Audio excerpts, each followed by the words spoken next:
foundations. Okay, we have a different type of foundation, shallow foundation and deep foundation, pile foundation and other things.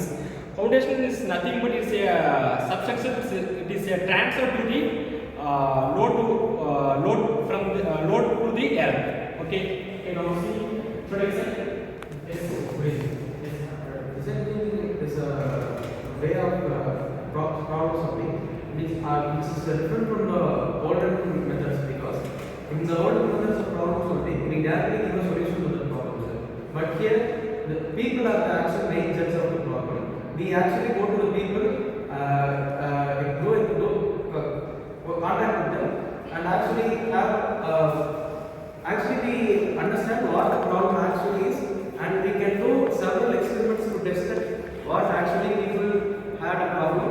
We work with several models, and more than people getting the problem, we understand clearly with more like in 4 stages of like we define the problem, we empathize and study about the problem, we teamwork with our creativity, we test many models.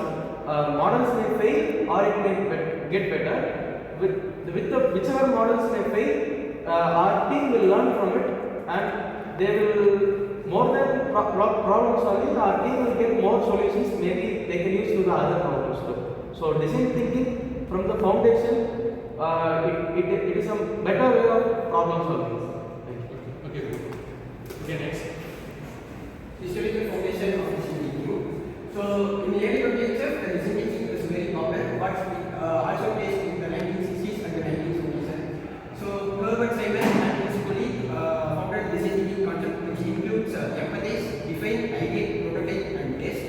And this design thinking concept is it supports many fields, and it includes a problem solving skills. So it plays a major role in major companies, so they have used this concept very well. And the IDO company in the 1962, they have used this concept and implemented a very use. Thank you. Four foundations are empathizing. Empathy is probably the most crucial foundation on design thinking. Where design thinkers experience the behavior and its motivation of the users, and instead of assumption, they interact with the users through interviews, observations, or real world inquiries. Human centered design thinking, nature mindset that values diversity, inclusivity, and respect for the complexity of human experience. It focuses on the what organization need to focus and what people need. Good. Okay, next. Design thinking thrives on the idea of collaboration of different people from different background and expertise. This leads to the innovation and new ideas because the principle is based on the collective intelligence from different backgrounds. Because like from a single background, the difficult problems can't be overlooked properly. So the collective intelligence from people of different backgrounds can help. Yes, good. Next. The two foundation principles of design thinking. So we have several foundation principles that guide its approach to the inventions and problem solving. These principles influence the mindset required to operate design thinking. So I will be talking about the design thinking process. So basically, it's the foundation for innovating some products or creating a new product itself. So the first thing will be the empathize stage. So the design thinkers, they will go to the public or the users. They will ask what's the problem, and from them they will collect their emotions, their story, and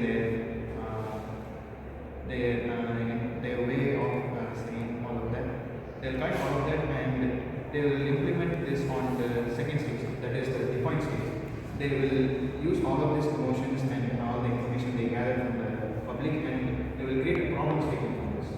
And from this problem statement, we will go to the third stage, that is ideate. So from this problem statement, we will get an idea.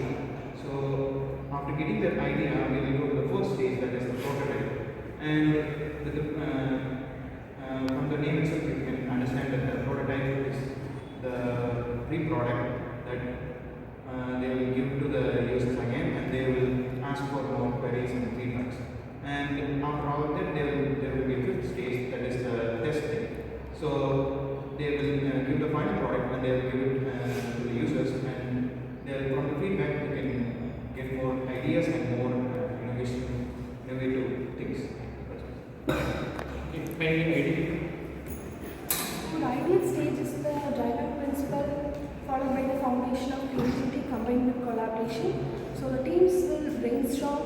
discuss and prototype and sketch the real problem and without taking immediate judgment. So